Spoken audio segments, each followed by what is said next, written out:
Hi, my name is Carrie Ruby. I'm the Superintendent of Oak Island District 90. This video is intended as an overview of the Illinois Evidence-Based Funding Model. Senate Bill 1947, which became Public Act 100-0465, is the evidence-based funding model. In the model, each district is treated individually. Each district has an adequacy target that is determined based on our student makeup or student demographics. The new dollars are going to the neediest school districts first, or those that are furthest from their adequacy target. Also in the model, no district loses money. Base funding minimums hold each district harmless. We will not receive less than the previous fiscal year. There are other provisions of Senate Bill 1947, including some mandate relief and property tax relief and tax scholarships to private schools. For the purpose of this video, I'm not going to go into details about those. If you're interested, it's something you may want to look into further. This illustration is an excellent one to understand Senate Bill 1947, or the evidence-based funding model. The adequacy target is the dotted line across the top of the screen. Each school district will have an individual adequacy target depending on what their student demographics and student enrollment look like. From there, the light blue color shows the local capacity target, or the district's local wealth, based on the EAV for years of an average EAV, how much the district should be able to contribute locally. The darker blue shows the base funding minimum, or how much the state currently contributes. So each fiscal year, as I mentioned, each fiscal year previous determines that base funding minimum, as no district would lose dollars from the state from the previous year. Then the yellow shows the gap to that dotted line, the gap to adequacy.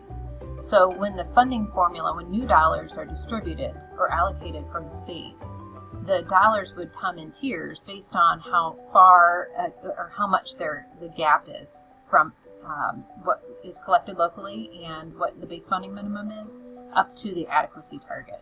So the larger the gap, the more dollars that would be distributed through the formula. Here's another model that helps explain the evidence-based funding model. So the adequacy target is one of the major components. The adequacy target, or that dotted line that was on the previous screen, shows that the 26 elements that make up that adequacy target formula are rooted in research. Research tells us that there are certain things that are more effective in determining student achievement. And so there are 26 elements that are considered in that adequacy target.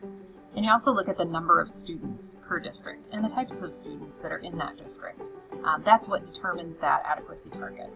Then you have the local capacity, or the local wealth, how much that district should be able to contribute locally. The base funding minimum, again, is the previous fiscal year's state funding allotment. And then the tier distribution is any new dollars that are given to a district based on what tier they're in or how large their gap is to adequacy. It's important to remember that no longer is student attendance counted towards the adequacy target, the count of students. It's not based on student attendance anymore, or the 3 best months of average daily attendance. Now the student count is based on enrollment that is collected at each school district 2 times a year, in the fall and in the spring. Next, we'll look further into the model and look at the adequacy target. This slide shows the research-based recommendations for various recommended strategies and the effect size.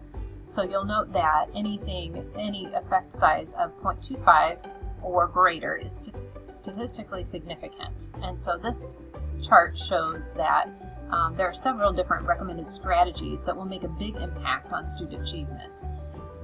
For example, an effect size of 1.0 would result in a performance change from the 50th to the 83rd percentile. That research was then boiled into the 26 elements that make up the evidence-based funding model. So as you can see from this piece of the model itself, There are counts of students, so for every student count that is incorporated, a school district can plug in their numbers for their school district, the enrollment numbers, and then look at how many are recommended of for example, a staff member or a psychologist. For example, for every 1,000 students, it is recommended that there is one FTE of psychologist. Those are based on FTEs or full-time equivalencies for services to the students. So, for example, if a staff member is present 3 of 5 days a week, that would be a 0.6 FTE. Regardless of whether or not the person is hired by the district or by a local cooperative, that service is still provided to students and still paid for by the school district. So it would be counted. It's important to remember that the adequacy target, or that dotted line from the previous illustrations, is thought of as a goal. We're scaling to adequacy. So each year, as new dollars are given to us to the formula, we'll get closer and closer to those targets. We're not going to reach that adequacy overnight, but it's important that we continue to seek those adequacy targets and continue to talk about those. There is a great deal of local control still built into this formula, but it's important that we as local school district leaders articulate what those priorities are.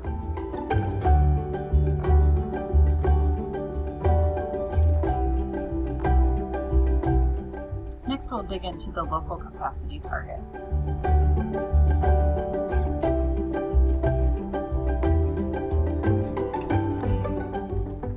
The local capacity target is what the district is able to collect locally, or should be able to collect locally. They consider the EAV, or 3 years of an average EAV, as a measure of local wealth. Real revenues are calculated in addition to calculated local capacity. That's because some districts may be more conservative in terms of what they're asking for from their taxpayers, but the state considers that in the formula and determines that as something that the school district could be able to collect locally. They're just choosing not to. So that's why there are different numbers when we're looking at local capacities, because there's a real revenue or a calculated, whichever is greater is the number that is used in the formula.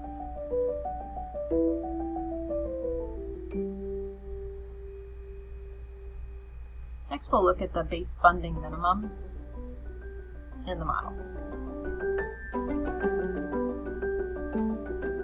Base funding minimum is the previous fiscal year's state contribution.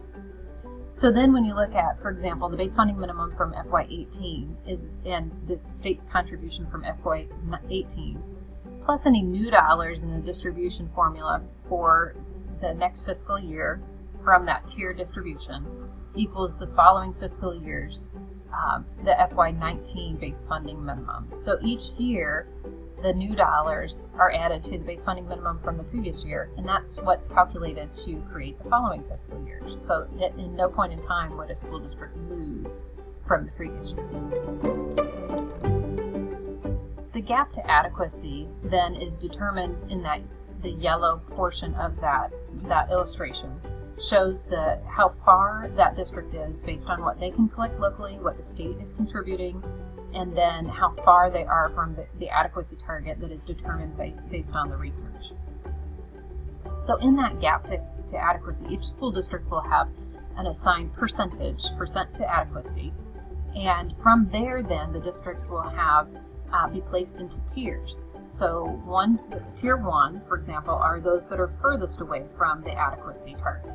So if a district has 64% or less in their gap to adequacy, if there's 64% or less gap to adequacy, then they are put into tier 1. So school districts that are from 60 to, actually this target is 64 for this school year. But beyond that, then school districts that are 64 or greater are placed into tier 2, for example, up to 90%, and then from 90 to 100% are placed into tier 3, and 100% or more are placed into tier 4. So you can see that most of the dollars are given to tier 1 and tier 2, especially into tier 1. A school district will receive some dollars in several different tier buckets. For example, if a school district is at 62% target, then they would receive some Tier 1 dollars to get them up to 64%, and then they would go into the Tier 2 bucket and receive dollars to get them to 90% gap to adequacy. And so that's how the funding is flowing through, and each year it will be different because each year the net state contribution will change. So that's how the new dollars are distributed based on those target thresholds. This is another example of illustration of how that works. So Tier 1, 50% of all the new dollars that are allocated. Again, that will depend each year on how much the state allocates. It will be distributed 50% to those Tier 1 districts to start to fill that gap and start to get them further closer to their adequacy targets.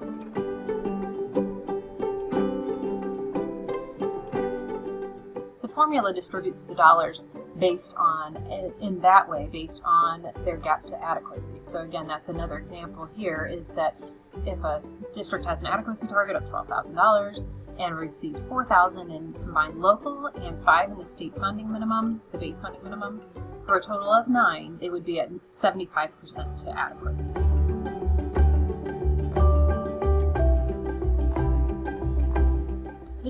This illustration shows the stages by which this would be calculated. So there are 3 different general stages. First stage is that the adequacy target would be determined per school district based on the research and based on the number of students that are in that district and the demographics of the students. And then the second stage of their calculations that they're currently doing, we have initial projections, but they're currently doing those calculations right now, is to measure the local resources or the local capacity, and then determine the gap to adequacy based on what state funds were given in previous years.